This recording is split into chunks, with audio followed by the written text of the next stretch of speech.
नहमदुहु व नुसल्ली अला रसूलिहिल करीम अम्मा बाद बिस्मिल्लाहिर्रहमानिर्रहीम अस्सलामु अलैकुम व रहमतुल्लाहि व बरकातुहू। शब कदर की निशानियाँ क्या क्या हो सकती हैं? शब कदर की फजीलत क्या है? शब कदर में क्या होता है? शब कदर में पढ़ने वाली दुआ कौन सी है? शब कदर में क्या क्या पढ़ना चाहिए? मोहतरम नाजरीन, मशाइख ने लिखा है कि शब कदर में हर चीज़ सजदा करती है, हत्ता के दरख्त ज़मीन पर गिर जाते हैं और फिर अपनी जगह खड़े हो जाते हैं।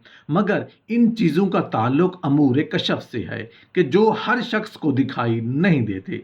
हज़रत अब्दा बिन अबी लबावा रहमतुल्लाह अलैह कहती हैं कि मैंने रमज़ानुल मुबारक की 27वीं शब को समंदर का पानी चखा तो बिल्कुल मीठा था। हज़रत अयूब बिन खालिद रहमतुल्लाह अलैह कहती हैं कि मुझे नहाने की ज़रूरत हो गई तो मैंने समंदर के पानी से गुस्ल किया तो बिल्कुल मीठा था। और ये 23वीं शब का किस्सा है। रसूल करीम सल्लल्लाहु अलैहि वसल्लम ने फरमाया, मैंने ख्वाब में शब कदर देखी मगर फिर मुझे भुला दिया गया। ये रमज़ानुल मुबारक के आखिरी अशरा की ताक रातों में है। ये रात पाक और बावकार होती है।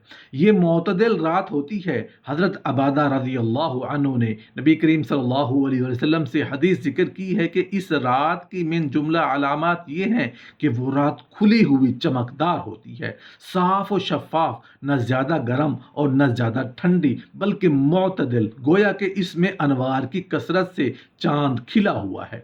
इस रात में सुबह तक आसमान के सितारे शयातीन को नहीं मारे जाते हैं और उसके बाद सुबह का सूरज बगैर शुआ के तलू होता है। ऐसा बिल्कुल हमवार टिकिया की तरह होता है जैसा कि 14वीं रात का चांद। अल्लाह जल्ल शानहू ने उस दिन आफताब के तलू के वक्त शैतान को उसके साथ निकलने से रोक दिया।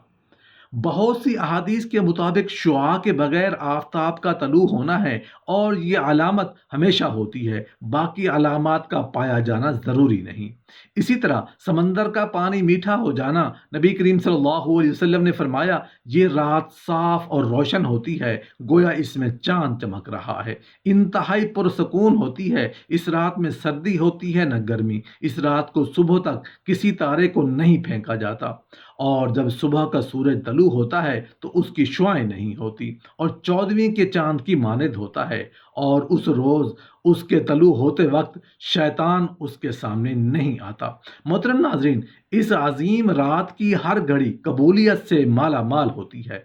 हर लम्हा अल्लाह करीम की तवज्जो और रहमत का दरिया जोबन पर होता है। लिहाजा हमें पूरे ज़ौक़ और शौक़ के साथ दुआ मांगने का एहतमाम करना चाहिए। उम्मुल मोमिनीन सैयदा आयशा सिद्दीक़ा रज़ियल्लाहु अन्हा से मरवी है कि मैंने अल्लाह के पाक नबी की खिदमत में अर्ज़ की, या रसूल अल्लाह सल्लल्लाहु अलैहि वसल्लम, अगर मुझे लैलतुल क़द्र नसीब हो तो मैं क्या दुआ मांगूं? तो रसूल अल्लाह सल्लल्लाहु अलैहि वसल्लम ने इरशाद फरमाया, यूं दुआ करो, अल्लाहुम्मा इन्नका अफ़ुव्वुन तुहिब्बुल अफ़्व फ़अफ़ु अन्नी।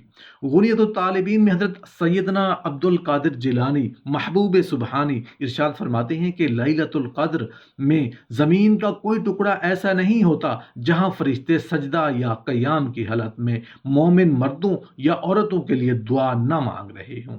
हज़रत जिब्राईल अलैहिस्सलाम ज़मीन पर उतरते हैं, तमाम मोमिनीन से मुसाफ़िहा करते हैं, सलाम कहते हैं और उनसे कहते हैं, अगर तुम इताअत गुज़ार हो तो तुम पर कबूलियत और एहसान के साथ सलामती हो। अगर तुम गुनहगार हो तो तुम पर मश्क के साथ सलामती हो। अगर तुम सो रहे हो तो तुम पर रज़ाए इलाही के साथ सलाम हो। अगर तुम कब्र में हो तो तुम पर खुशी और खुशबू के साथ सलाम हो।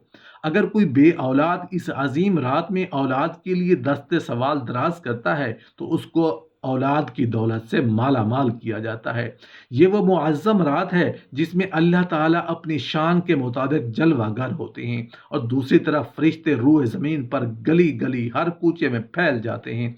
अल्लाह की रहमत पुकार पुकार कर कह रही होती है कि है कोई बख्शिश तलब करने वाला कि उसको बख्श दूं, है कोई मगफिरत चाहने वाला कि उसको मुआफ़ कर दूं। ये अमल तलुए फजर तक जारी रहता है और खुश नसीब अपनी खाली झोलियां भर कर لے جاتے ہیں۔ شب قدر کی اصل عبادت رات کا قیام یعنی نماز ہے۔ اس رات کو جتنا ممکن ہو سکے قیام کرنا چاہیے۔ اللہ کی بارگاہ میں کھڑے ہو کر فرض نفل نمازیں ادا کرنی چاہیے۔ اس رات کے اندر بندہ مومن کو چاہیے کہ وہ خوب توبہ و استغفار کرے۔ حضرت عبادہ بن صامت رضی اللہ عنہ فرماتے ہیں کہ رسول اللہ صلی اللہ علیہ وسلم نے ہمیں شب قدر کی خبر دینے کے لیے تشریف لا رہے تھے کہ دو مسلمان آپس میں کچھ جھگڑا کرنے لگے، تو آپ صلی اللہ علیہ وآلہ وسلم نے فرمایا میں تمہیں شب قدر بتانے کے لیے نکلا تھا، لیکن فلاں اور فلاں نے آپس میں جھگڑا کر لیا تو اس کی وجہ سے شب قدر کا علم واپس اٹھا لیا گیا، اور امید یہی ہے کہ تمہارے حق میں یہی بہتر ہوگا، لہٰذا اب تم اسے رمضان کی 21ویں، 23ویں، 25ویں، 27ویں اور 29ویں رات میں تلاش کرو۔ اس حدیث شریف سے پتہ چلا کہ آپس کا جھگڑا اس قدر برا عمل ہے کہ اس کی وجہ سے اللہ سبحانہ و تعالیٰ نے نبی کریم صلی اللہ علیہ وآلہ وسلم کے قلب اطہر سے شب قدر کی تعین اٹھا لی۔ اگرچہ بعض وجوہ سے اس امت کا فائدہ ہو گیا، امیر المومنین حضرت سیدنا علی المرتضیٰ شیر خدا رضی اللہ تعالیٰ عنہ فرماتے ہیں کہ جو کوئی شب قدر میں سورۃ القدر 7 مرتبہ پڑھتا ہے، اللہ عز و جل اسے ہر بلا سے محفوظ فرما دیتا ہے، اور 70,000 فرشتے اس کے لیے جنت کی دعا کرتے ہیں۔ جو کوئی سال بھر میں جب کبھی جمعہ کے روز نماز جمعہ سے قبل 3 بار سورۃ القدر پڑھتا ہے تو اللہ عز و جل اس روز کے تمام نماز پڑھنے والوں کی تعداد کے برابر نیکیاں لکھ دیتے ہیں۔ محترم ناظرین، یوں تو مختلف مقامات پر شب قدر کی فضیلت کے متعلق متعدد ارشادات موجود ہیں، لیکن چونکہ اس پر اللہ کریم نے خود سورت اتاری ہے اور اس کے سارے فضائل خود رب العزت نے بیان فرما دیے ہیں، تو مناسب یہی معلوم ہوتا ہے کہ سب سے پہلے اس سورت کا ذکر ہو جائے جو اس موقع پر نازل ہوئی۔ اس سورہ مبارکہ میں ارشاد ہوا، بے شک ہم نے اس قرآن کو شب قدر میں اتارا، اور آپ نے کیا جانا کہ شب قدر کیا ہے؟ شب قدر 1000 مہینوں سے بہتر ہے، اور اس رات میں فرشتے اور روح جبرائیل امین اپنے پروردگار کے حکم سے امر خیر لے کر اترتے ہیں۔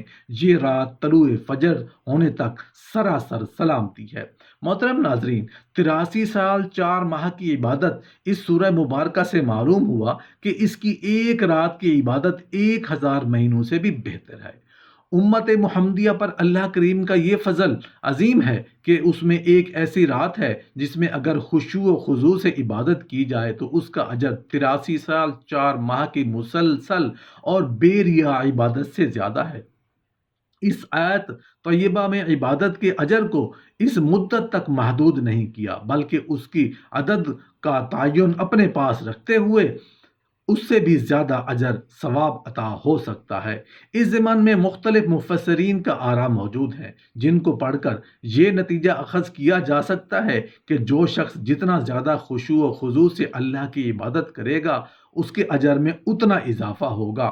لیلۃ القدر کے حوالے سے نازل ہونے والی اس سورت کے شان نزول کے حوالے سے مختلف روایات موجود ہیں۔